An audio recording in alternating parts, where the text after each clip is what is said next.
حضرت لقمان حکیم آپ ایک مرتبہ اپنے بیٹے کو نصیحت کرتے ہیں کہ بیٹا، انسان کو کوئی جب مصیبت آتی ہے، جب وہ مصیبتوں میں گرفتار کیا جاتا ہے تو ایک بڑی مصیبت سے بچا کر کے چھوٹی مصیبت میں اسے ڈال دیا جاتا ہے، اور چھوٹی مصیبت ڈال کر کے بڑی مصیبتوں سے اس کی حفاظت کر دی جاتی ہے۔ اتنا کہنے کے بعد آپ کہتے ہیں کہ نبی پاک صلی اللہ علیہ وسلم کا زمانہ ہے، چلو ان سے ملاقات کی جائے، ان کی زیارت سے اپنے آپ کو مشرف کیا جائے۔ چنانچہ آپ نکلتے ہیں، سواری تیار کی جاتی ہے، اس سواری پر آپ سوار ہوتے ہیں، دوسرے پر آپ کا شہزادہ، آپ کا بیٹا سوار ہوتا ہے، پھر اس کے بعد زیادہ راہ کو آپ لے لیتے ہیں۔ لینے کے بعد آپ وہاں سے نکلتے ہیں، مہینوں کا سفر ہے، راستے ایسے ہیں جس راستے میں پریشانیاں اور مصیبتیں جھیلنی پڑے گی آپ کو، آپ چل رہے ہیں، چلتے چلتے ایک موقع ایسا آتا ہے کہ زیادہ راہ جو کھانے پینے کی اشیاء تھے سارے ختم ہو جاتے ہیں، پھر چلتے چلتے بیابان چٹیل میدان میں آپ کا جو جانور ہوتا ہے، جو سواری ہوتی ہے، وہ بھی ختم ہو جاتا ہے، پھر اس کے بعد آپ وہاں سے پیدل چلنا شروع کر دیتے ہیں۔ پیدل چلتے چلتے آپ کی تھکان اور آپ کو بھوک اور پیاس کی شدت نے آپ کو پریشان کر رکھا، یہاں تک کہ آپ نظر دوڑاتے ہیں کہ کہیں سے کچھ نظر آ جائے تاکہ کچھ پانی پینے کا یا کھانے پینے کی انتظام ہو جائے۔ آپ جب نظر اٹھاتے ہیں تو دور آپ کو دھواں اوپر بلند ہو رہا ہے، چنانچہ آپ آگے کی طرف روانہ ہوتے ہیں اور سوچتے ہیں کہ چلو اس بستی کے شاید وہ بستی ہوگی، اس بستی میں چلتے ہیں، شاید وہاں پر کچھ انتظام ہو جائے، کھانے پینے کی اشیاء مل جائے۔ جیسی آپ آگے بڑھتے ہیں تو اچانک آپ کے بیٹے کے تلوا کے نیچے سے ایک نکیلا ہڈی وہ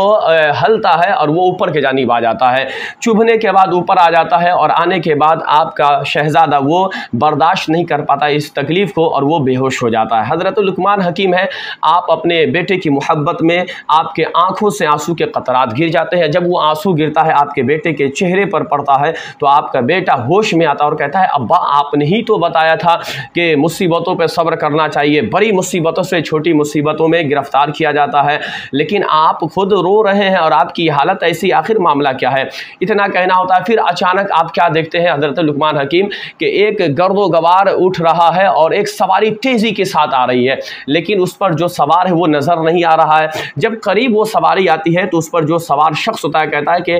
آپ ہی لقمان حکیم ہیں؟ حضرت لقمان حکیم کہتے ہیں ہاں میں ہوں، لیکن اے آواز دینے والا، تیری آواز تو میں سن رہا ہوں لیکن تو کہاں ہے، تو کون ہے، میں تجھے نہیں پہچان رہا ہوں۔ وہ آنے والے نے کہا کہ اے لقمان میں کوئی اور نہیں بلکہ میں فرشتوں کا سردار جبرائیل ہوں، جبریل علیہ السلام تھے۔ آپ نے فرمایا میں جبرائیل ہوں اور میں آپ کی بارگاہ میں اس لیے آیا ہوں کہ آپ جس بستی کے جانب جا رہے تھے کہ تاکہ وہاں پر کچھ آپ کو مل جائے، اس بستی کے تمام لوگوں پر رب تبارک و تعالیٰ نے مجھے حکم عطا فرمایا کہ اے جبرائیل فرشتوں کے جماعت کو لے کر کے جاؤ اور تمام بستی والوں پر عذاب الہی کو نازل کر دو۔ رب کا حکم تھا کہ اس بستی کے سارے لوگوں کے زمین کے نیچے میں دھسا دو، زمین کو میں پلٹ دوں۔ لہٰذا اے لقمان حکیم آپ اس بستی کے جانب جا رہے تھے تو میں نے رب سے عریضہ پیش کی، مولا تو جس بستی پر عذاب نازل کرنے کو حکم فرما رہا ہے اس بستی کے جانب تیرا ایک نیک بندہ حضرت لقمان بھی آ رہے ہیں، مولا تبارک و تعالیٰ کوئی ایسا معاملہ ہو کہ حضرت لقمان حکیم وہیں راستے ہی میں رک جائے، اس بستی تک نہ پہنچے،